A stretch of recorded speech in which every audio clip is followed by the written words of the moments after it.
வணக்கங்க, நான் உங்க சமையல்காரர் பொண்ணு. இன்னைக்கு நம்ம சமையல்காரர் பொண்ணுல பார்க்க போறது முட்டை மசாலா. ஈஸியா 2 நிமிஷத்துல எப்படி முட்டை மசாலா செய்யலான்னு வாங்க பார்க்கலாம். முட்டை மசாலா பண்றதுங்க முதல்ல மசாலா எடுத்து வச்சுக்கலாம்.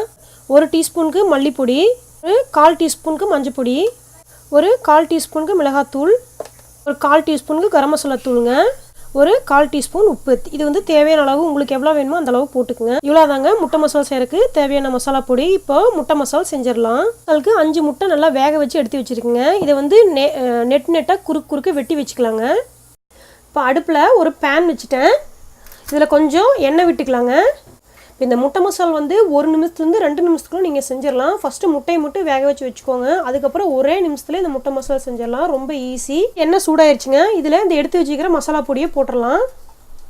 சும்மா ஒரு கலக்கு மட்டும் அந்த எண்ணெயோட நல்லா கலக்கி விடுங்க. அந்த எண்ணெயிலேயே நல்லா மசாலா பொரிஞ்சு இதோட பச்சை வாசனையெல்லாம் போயிடும்.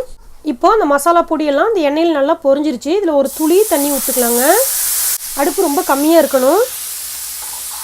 அடுப்பு வெசையாக வச்சுட்டிங்கன்னா காந்தல் அடித்து இரும்பல் வர ஆரம்பிச்சிடும். அதனால் அடுப்பு கம்மியாக வச்சுக்கோங்க. இப்போ இது மேலே இந்த வெட்டி வச்சுக்கிற முட்டையை ஒன்றொன்னா வச்சிடலாங்க. நல்லா ஏகமும் அந்த மசாலா வந்து பேன் ஃபுல்லாக பரப்பி விட்ருங்க. அப்புறம் இந்த முட்டையை அது மேலே வைங்க. இப்போ எல்லா முட்டையும் கட் பண்ணி வச்சாச்சுங்க.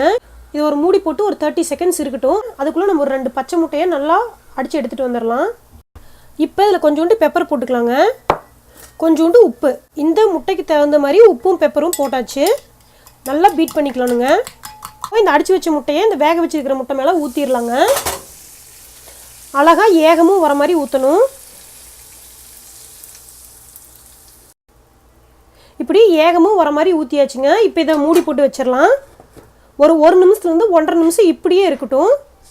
அதுக்கப்புறம் இது எப்படி இருக்குன்னு உங்களுக்கு காட்டுறேன் நான். இப்போ இது மேலே ஒரு 5-6 கொத்தமல்லி தழை தூவிடலாங்க. இப்போ 30 செகண்ட்ஸ் தான் ஆயிருக்கு. இன்னொரு 1 மினிட் ஆகட்டும்.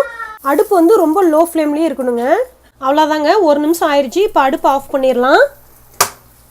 சுவையான முட்டை மசாலா ரெடி ஆயிடுச்சு. இதை பார்க்கும்போது இது மசாலா இல்லை கேக்கானே உங்களுக்கு டவுட் வரும். அந்த அளவுக்கு இது சூப்பராக இருக்கும். சுவையான முட்டை மசாலா ரெடி ஆயிடுச்சு. இது வந்து சாம்பாருக்கு, ரசத்துக்கெல்லாம் நீங்கள் சைடிஷாக வச்சு சாப்பிடும்போது சூப்பராக இருக்குங்க.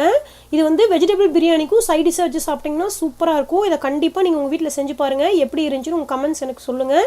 இந்த வீடியோ உங்களுக்கு பிடிச்சிருந்தா சமையல்காரர் பொண்ணு சேனலுக்கு சப்ஸ்கிரைப் பண்ணுங்கள். நான் இன்னொரு சூப்பரான வீடியோ கூட உங்களை சந்திக்கிறேன். தேங்க்யூங்க.